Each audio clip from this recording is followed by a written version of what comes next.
আপনারা যারা ভিডিওতে ছবিটি দেখতে পাচ্ছেন তার নাম হচ্ছে তোফাজ্জল হোসেন।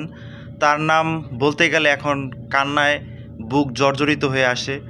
বাংলাদেশে আজকে কেমন একটা ঘটনা ঘটলো যার জন্য আমরা সবাই ব্যথিত।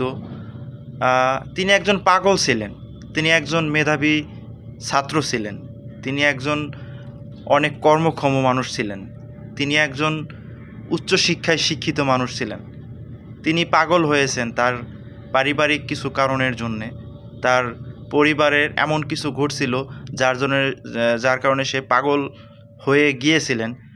যাই হোক, সেটা অন্য একটা কথা। আজকে কি হলো দেখুন, যে মানুষ নামের কিছু পশু তারা খাবার খেতে দিল। খাবার খেতে দেওয়ার পর তাকে নির্মমভাবে মারলো। কথাটা বলতেও আমার খুবই কষ্ট হচ্ছে। আসলে আমাদের বাংলাদেশে সব কিছুই সম্ভব। আমাদের বাংলাদেশটা যেন কেমন হয়ে গেছে, দিন দিন মানুষের বিবেক লোপ পাচ্ছে। একটা ভাই পোস্ট করছে, তার জীবন নিয়ে কিছু কথা পোস্ট করছে। আজকে আমরা সেই পোস্টটাই আপনাদের মাঝে তুলে ধরব। অবশ্যই পোস্টটা পুরোপুরি শুনবেন। তার জীবন নিয়ে কিছু কথা, ছোট্ট একটা পোস্ট আমি আপনাদের পড়ে শোনাচ্ছি। তো চলুন শুরু করি। প্রিয় তোফাজ্জল ভাই, উনি চোর ছিল না, বরগুনা পাথরঘাটার সন্তান। মেধাবী সন্তান তোফাজ্জল ভাই ভালো রেজাল্ট নিয়ে পাথরঘাটা কলেজে ভর্তি হন। ঠিক ওই সময় তার ভাগ্য তার সাথে নিষ্ঠুরতা শুরু করে। স্থানীয় চেয়ারম্যানের মেয়ের সাথে প্রেম হয়, তা কপালে সয় নাই।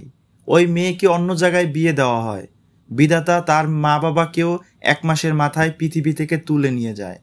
এই অবস্থায় আপনি আমি সবাই পাগল হয়ে যেতাম। শোকে কষ্টে সে পাগল হয়ে ঘুরে বেড়ায়। বড় ভাই ছিলেন পুলিশের SI, তিনি তার শেষ অভিভাবক। তাকে চিকিৎসারত অবস্থায় মরণ এসে তাকে তুলে নেয়। কেবল পরে থাকে কপালে পোড়া পাগলটা। এর মধ্যে সে বরগুনা ডিগ্রি কলেজে অনার্সে ভর্তি হয়। ভাগ্য তাকে ছাড়ে নাই। পাগল হয়ে আমাদের স্কুলগুলোতে বাজারে ঘুরে বেড়াতো। কে খোঁজ নেবে? হয়তোবা খাবারের খোঁজে আসছিল। আর চোর বানাইলেন, ওরে ভাত খাওয়াইয়া না মারলেও তো পারতেন।